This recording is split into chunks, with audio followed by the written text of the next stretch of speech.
Good morning, or good evening, good afternoon, whatever time it is, depending with your time zone. Um, I'm excited to have this opportunity to talk to you guys on this platform that we are calling Local Leadership Perspectives.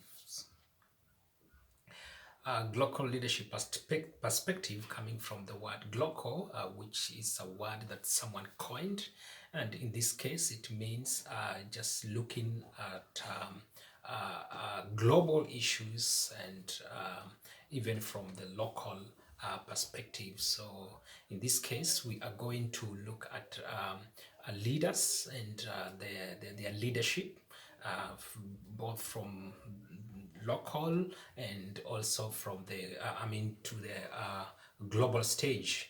And so we are going to I analyze them and perhaps interpret their kind of leadership they are offering, and perhaps come up with ways that we can learn from it and also see how we can benefit from it.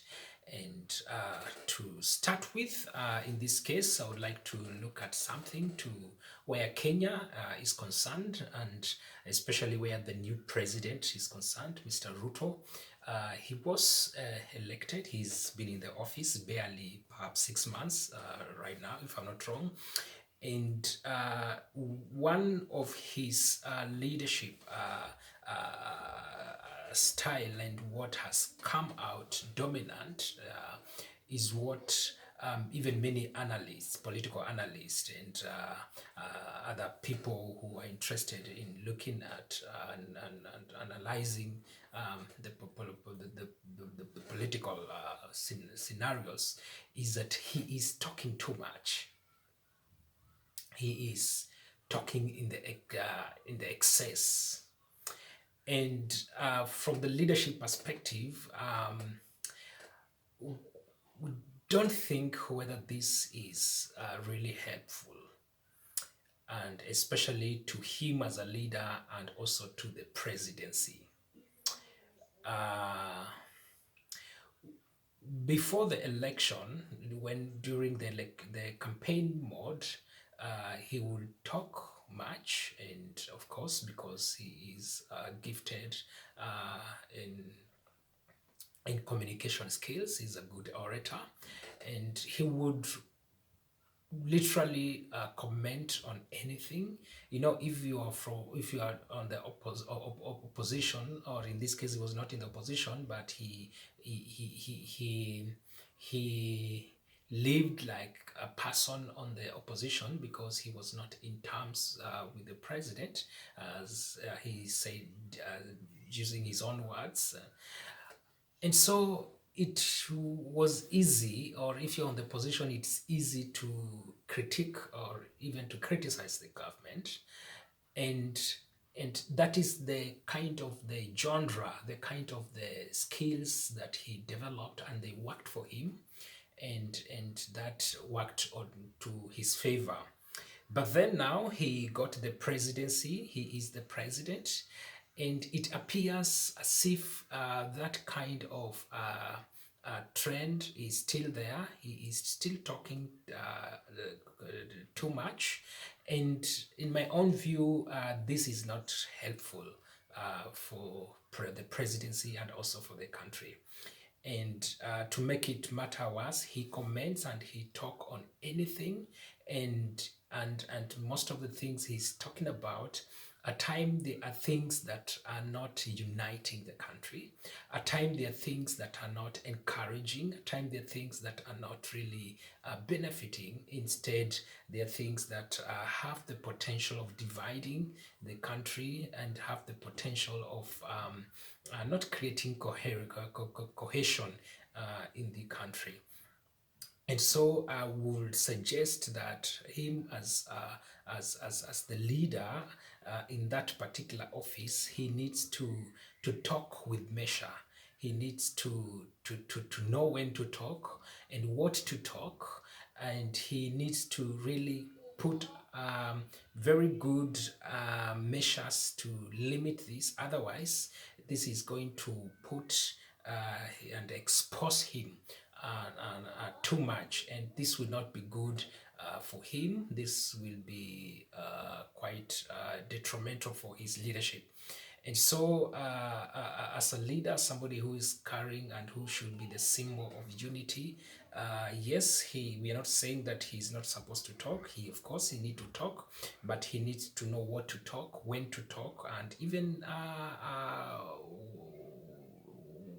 to who to talk to. Uh, and this is going to help him a great deal. And so, in my own view, he needs to remember that the campaign mood is over. Now it's a time for him to deliver. It's not a time for him to talk. I know it is very tricky and it's very difficult for him to do that, especially when the opposition is coming up and going to talk to the people on the ground.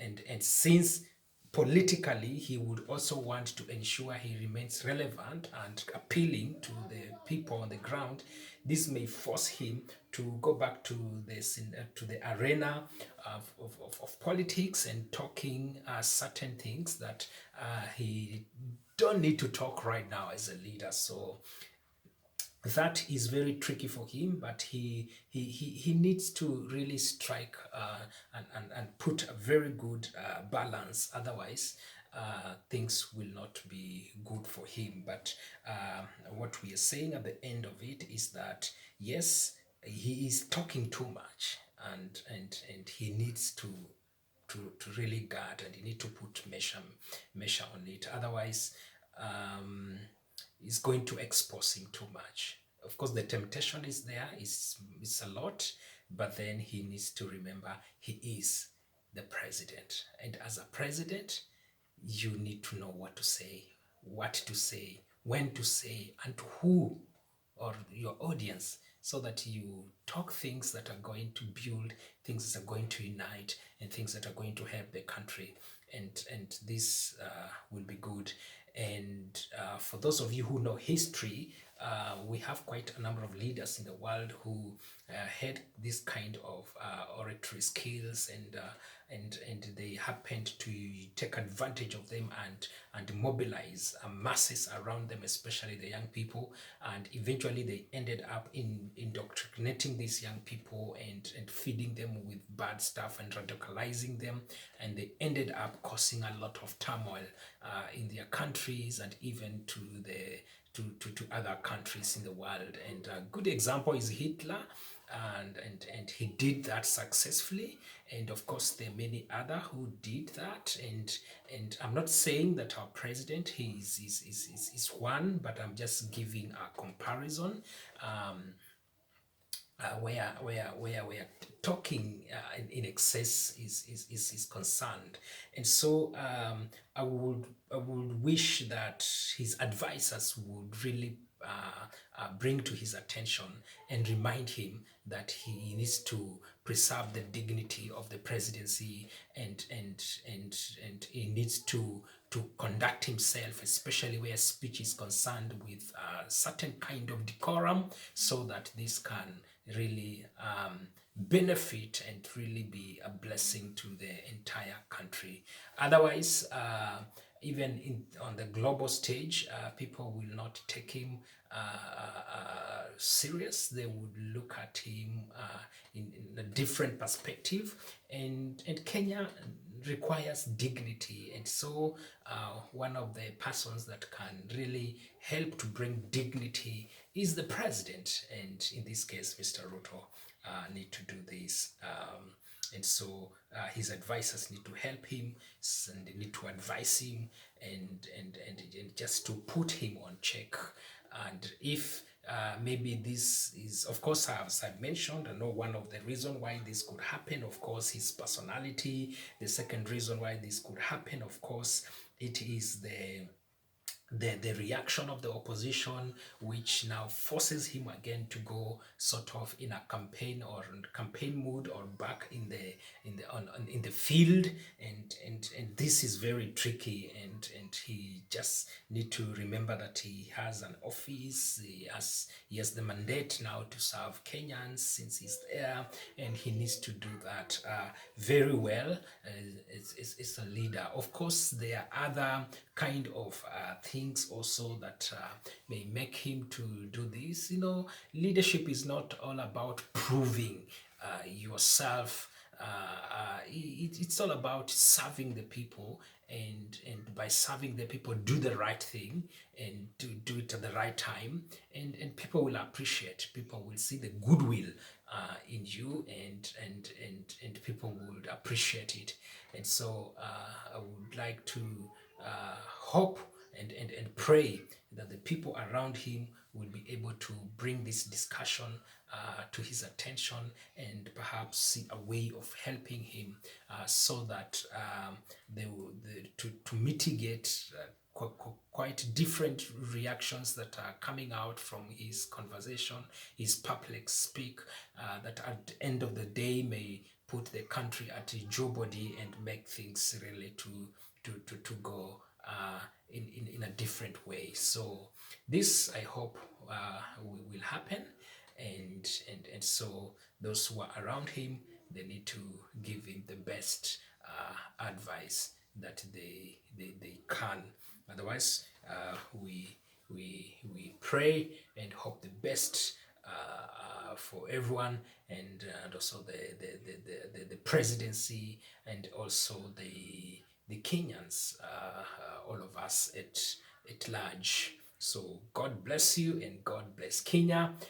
Please remember to subscribe to this channel, like it, and let us interact with the perspectives, different perspectives of leadership, and let us educate one another, and let us benefit from one another. The King bless you, and we meet again on another recording. God bless you.